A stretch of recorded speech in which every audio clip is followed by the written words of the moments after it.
पलपन विसरे नहीं जो विसारी जुगल चरण सोल चिन्ह जेह नजर समीपे रहो हमारी एह। श्री कृष्ण महाराज ની જય, લક્ષ્મીનારાયણ દેવની જય, ઘનશ્યામ મહારાજની જય. Today's topic is very much interesting. Today I'm going to talk about a little bit about economics, profit versus loss. But what we're going to do is we're going to relate it to religion so one can understand the true meaning behind religion. Now, just think, suppose you're a businessman or woman and you like to open up a business. Now, the first perspective or first thing that a person looks at when one goes to buy a business is how much profit will this business give me? Meaning, how much money will I gain here? Compared to how much loss, obviously. But the very first thing that a person looks at is how much profit. Everything else is secondary. The structure, even if the structure is a little banged up, a little damaged, one will obviously fix it with money. They would renovate it. That's not a problem. Meaning, if you have to do new walls or a ceiling or a floor or something new in the building, that's fine with a person as long as that business is making profit. Second, even the surrounding area. Just think, people, the surrounding area, if it's not too good, meaning if it's an area where a lot of crime takes place or a lot of violence, then even then, a person still thinks that, yeah, that is something to consider. But if the profit is good, that person will still take that business. And even more than that, competition. Just like how Home Depot has competition with Lowe's, or Walgreens has competition with CVS, or any other, you can say, stores that have competition, like the gas station, BP, has competition with Shell. Obviously, when you buy a business, you're going to check the surrounding area if there's competition, because they're going to try to take your customers away so they can make a profit. That's the whole point of competition. But if your business, or if the business that you want to buy is making some kind of profit, then you even forget about that point. You forget about all these points that I talked about. And you buy the business because it has profit. The main goal is profit. Now, obviously, profit is the only thing in a person's mind if you think about it. Everything else is secondary, and everything else comes after. Only where there is benefit, meaning profit, the human mind becomes attracted to. Meaning only where there is gain. Just like how a bee is attracted to nectar, or like a mosquito in the nighttime is attracted to bright, luminous light. In the same way, a person's mind is immediately attracted because of the benefits. Now, similarly, after entering this satsang fellowship, meaning this sect or this religion, one should keep an account of how much profit and loss that we have acquired throughout the years. Meaning, now, after you enter religion, you need to mark how much progress have I made towards the spiritual path and how much loss have I obtained. This needs to be done because it's very important. And in Vachanamrit, Shree Maharaj himself, Gadada 1st chapter, 38th Vachanamrit, Shree Maharaj gives a similar example about the topic that we're going to talk about today. He says, from the time a satsangi enters the fellowship, he should examine his mind by thinking. In the first year, my mind was like this, and then it's like this. Previously, I had this much desire for God and this much desire for the world. Kind of like a self-examination, introspecting, examining yourself. How much have you progressed? How much have you gained pathway to Bhagwan? How much you've become more God-centered in your life? And how much you have actually broken away from God and have more attraction towards the world. That's what you're examining. Now take the analogy. This is what Bhagwan is saying. He's giving an example now in Vajnamrita. Take the analogy of opening an account with a merchant. If one settles one's debt to him regularly on a monthly basis, then it would not be difficult to repay the debt. But if one waits to pay until the end of the year, it would be difficult to settle the account. So what Bhagwan is trying to say is, suppose you open up an account with a merchant, a businessman. Now, obviously, you have a debt with him. So the smart technique would be paying him, obviously, in increments monthly. It would be an easier, it wouldn't be as much as a load to pay one big full amount. Now, Bhagwan is saying that instead of paying one big full amount at the end of the year, which would be very hard because suppose you don't have the money at that time, it would be easier to pay in monthly increments. In the same way, when we come into this satsang, what we should do is examine our mind, examine our spirit, maybe every day or every week, or at least every month, to see how much progress have I made, how much have I become more God-centered, and how much have I lost my spirituality. The reason for all this is to gain a profit, right? That's what we talked about. If you don't do this, then you'll never know your benefit, or you'll never know how much you've obtained. It's kind of like not keeping an account at all. Suppose you have an account in the bank, PNC Bank. Suppose you have an account. Well, you have money in there, and you withdraw, and you put you put in and you withdraw, all these things. But suppose you never look at the figure of how much balance you have, then there is no point, because you don't know how much you're taking out. You don't know how much you're putting in. So you might go at loss one time or another.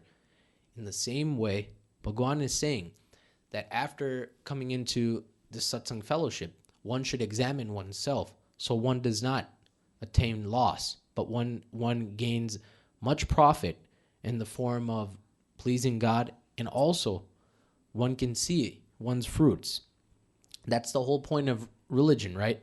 If you want to come into religion, sure, that's great. But after that, if you don't see how much you're progressing, then you'll never know what you've obtained. You'll never know what you've gained. So, that's why Bhagwan says one should settle and one should examine oneself. Now, no one would settle for any kind of loss unless it was going to bring them profit. The main thing that I want to explain to you is profit. That's what we're here for, to gain something. We enter religion as teens or as younger children. Our parents bring us to temple every day or every week, and they expect us to learn something. They expect us to gain some kind of moral fiber. But if you come every week and you just make it a habit, kind of like going to school is a habit.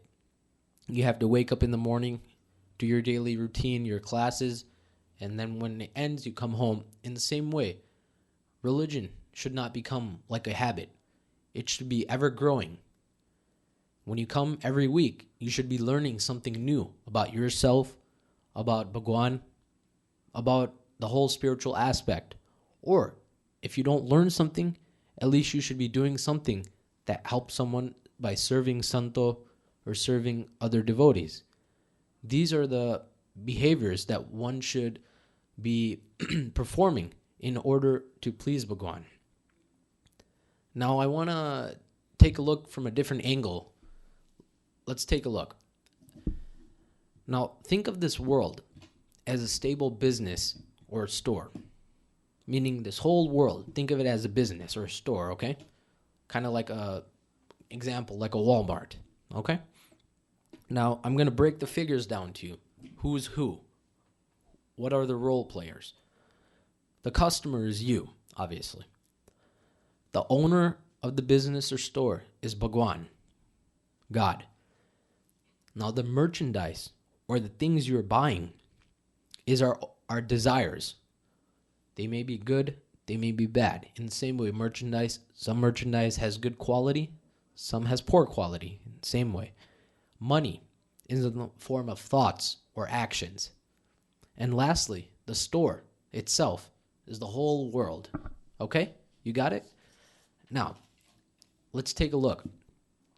Okay. As an eager customer, you enter the store to buy some merchandise. Obviously, that's what customers do. They want to get something from a store. They don't want to just go walk around and then come out of a store. They want to get something. That's the main point. You have money, so you buy something and leave. Yet, after some time, you are again urged in your mind to buy something else. So, you go again to buy an item from the owner, who again gives you whatever item is suitable and affordable to you. Obviously, the owner is not going to sell you something that's out of your budget. He's going to sell you something that you have enough money. Suppose you have $10 and the item is $11. He's not going to sell it to you, right? Because you're $1 short. Or even in here in America, if you're 10 cents or 15 cents short, they still won't give it to you. You need the exact figure. In the same way, in this example, what I'm trying to say is the owner will give you something that's obviously affordable to you and it's suitable for you. It goes on and on. This is a cycle. Every day, it's a cycle. Now, when we think about this, economics comes into play. The theory of supply and demand.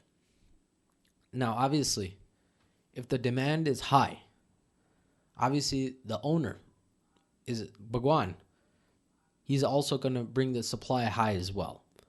But if the demand is low for a certain supply or an item, that's not going to go on the market too much, or that's not going to be in the store. There will be, but very few. Now, I was doing a little bit of research, and I found in economics something called the demand theory. You have to follow me very carefully, and you'll understand my point. Now, the demand theory, what it is that consumers rationally choose preferred items and the quantity of each good. Meaning it's kind of like a theory where consumers buy off of the quantity. Meaning off of the amount as well as the quality of the item. It's a theory. Now, what I'm trying to get is the focus is not how much money you have, but what you buy. The owner is willing to give anything in your budget, good or bad, but it all depends on what you buy. The good things, remember I said there's good merchandise and bad merchandise or poor merchandise. Now the good quality merchandise, now I'm going to go back to that example. The good things we buy are qualities that please Bhagwan. Having a desire to serve God, saints and devotees, helping others out, pleasing great saints, devotees, and becoming a true satsangi. These are good merchandise. These are quality worth merchandise. Now, on the other hand, what are poor quality merchandise? Desires, cravings for materialistic things, pleasures, enjoying worldly objects such as cars, clothes, etc. I don't have to go on, meaning this materialistic world. Those are the poor quality things. They're cheap, but they're very easy to get.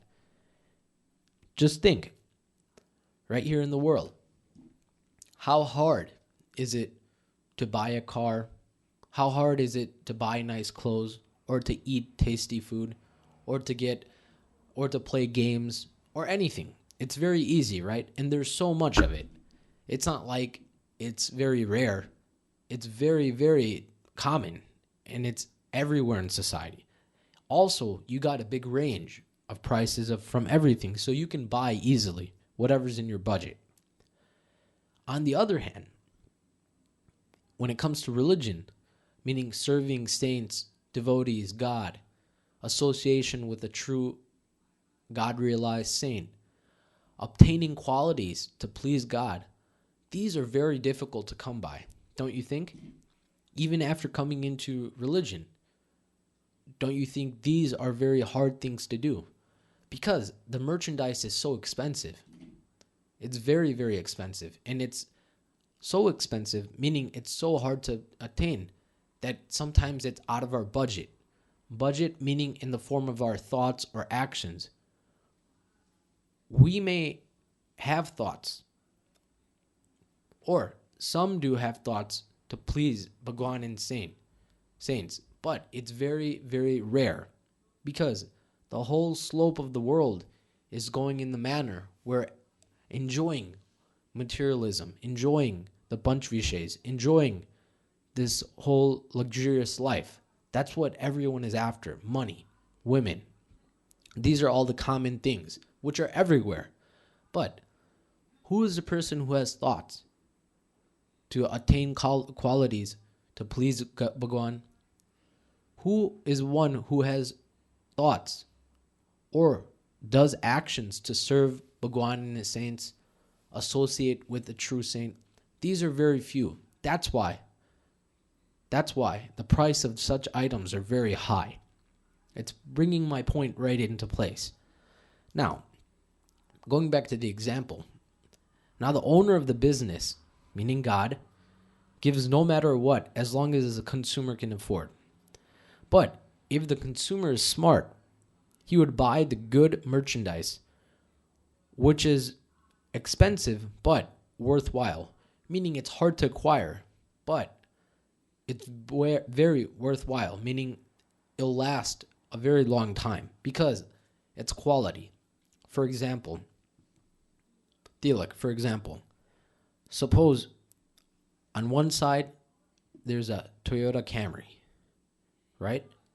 And on the other side there is a BMW. Okay? 7 Series, yes.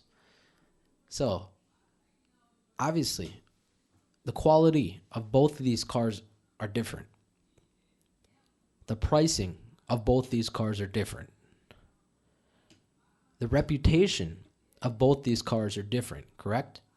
Meaning the reputation of BMW has, a Toyota Camry does not have, and will probably never have.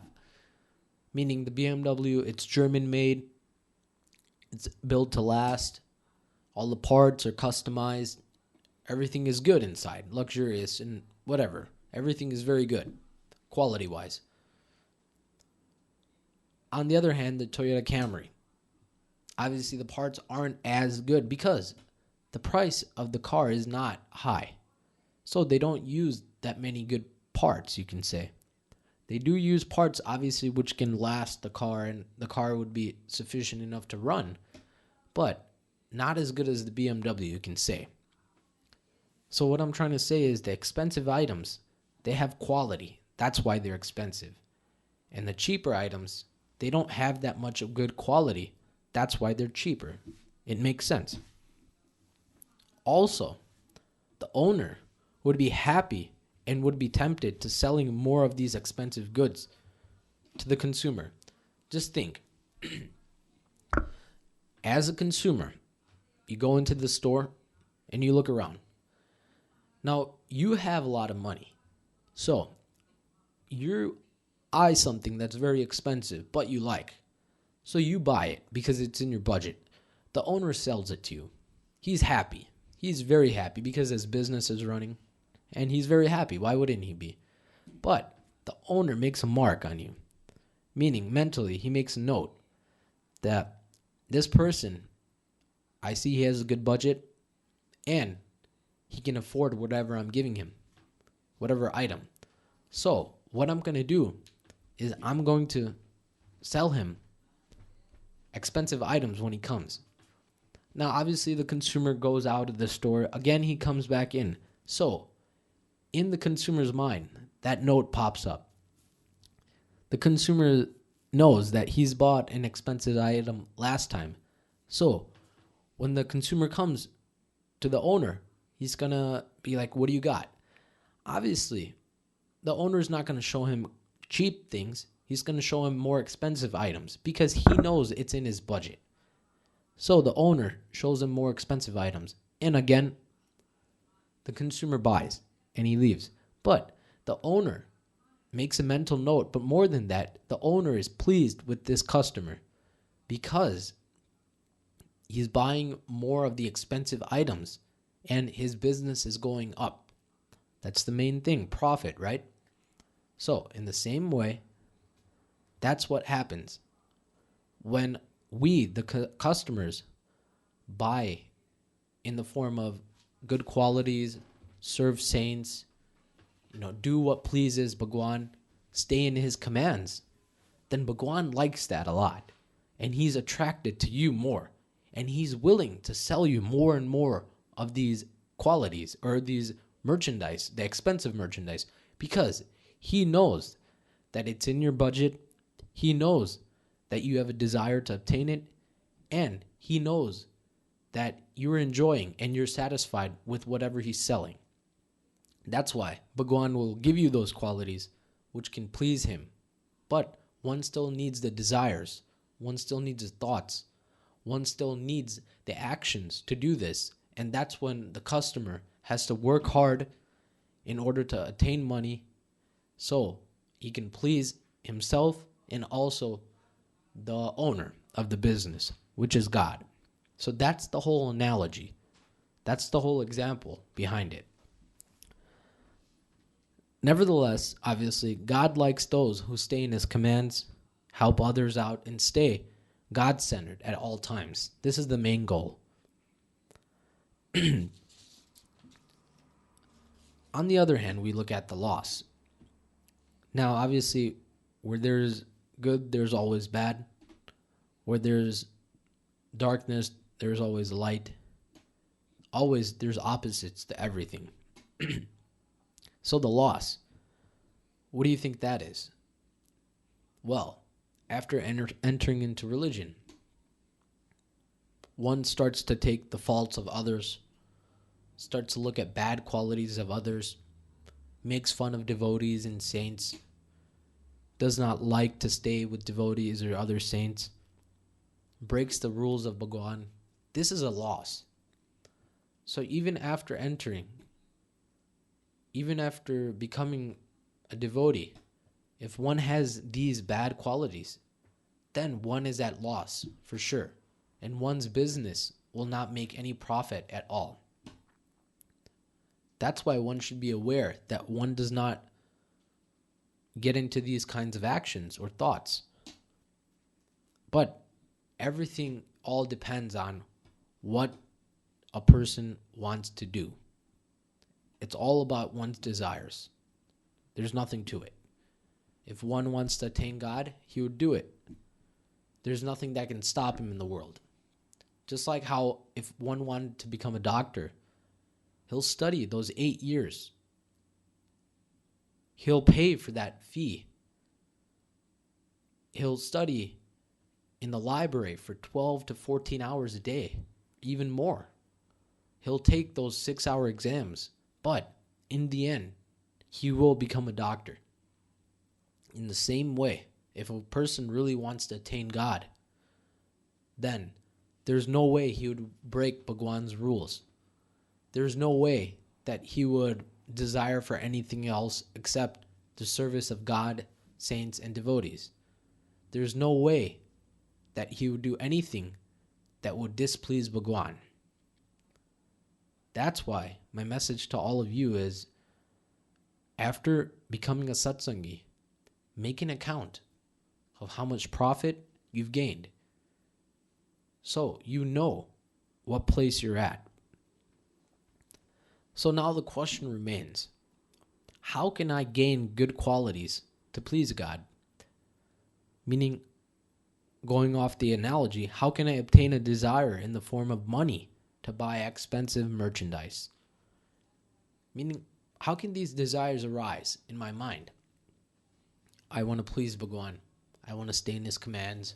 I want to serve God, saints, and devotees. How could these focus, how could these desires, how could these perspectives come into my mind? How could a desire arise in my mind? Well, it's easy. By associating with the Ekantik Satpurush, meaning the God-realized, self-realized saint, by thought, word, and deed. Meaning, in this fellowship, there is a true God-realized saint, meaning he's attained God. He has constant connection with Bhagwan. Such a saint, by associating with him. But, meaning just not talking. Just like how me and you are having a conversation here. Right, Tilak? Not like that. But, more than that, by thought, word, and deed. Meaning through our actions, through our thoughts, we think about him. We think about his qualities, his greatness.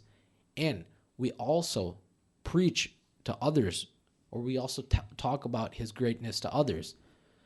If these three things are done, then a desire to please God will arise in one's mind. Also, one will develop great affection for the true saint, according to Vachnamrit. So in Vachnamrit, Kadada middle chapter, 27th Vachnamrit, Bhagwan says, therefore, one who wishes to attain liberation should do whatever pleases the great Purush. Even Bhagwan himself says, if one wants to please, or if one wants to attain liberation, one should do whatever pleases the great saint. This is how great, or this is how big of a role such a saint plays. Now, this is the ultimate, easiest, and the most beneficial method to make a profit after entering this satsang fellowship. So, to make a profit is not difficult. You just need the right technique and direction. Also, leaving a last note, obviously there's restrictions where male devotees can only associate with saints and female devotees cannot because of the rules of celibacy that saints follow. But listening to katha, also you can say, listening and coming to temples and listening to katha, this is also association. It doesn't mean that one has to have a conversation in order to associate. Whatever that preaching of the true saint is, if one follows, one is associating with him as well. Just like the male devotee who is following or who is also talking to him in the same way. It's the same thing. So it doesn't mean you need a direct connection. You need to physically sit in front of him and talk and associate. No. It all means how much you can stay in his commands and how much you can follow in his words. So, with this said, this is the technique, this is the way to please Bhagwan, and this is the way to gain a profit. Lastly, I want to add, June 28th, 29th, and 30th is Youth Sibir 2013. It's in Tampa, Florida this year. And in our website, theswaminarayan.org, there's all the details. I encourage all of you, teens, whoever else watching, to please join this Sibir, which only happens once a year. But more than that, one can gain some kind of religion or spiritual perspective in one's life. Saying this, my humble Jai Swaminarayan. Shri Patim Shri Dharam Sarvadeveshwaram Bhakti Dharmatmadam Vasudevam Hare Madhavam Kesavam Kamdam Karanam Shri Swaminarayanam Nilkantham Bhaje Hari Krishna Maharaj.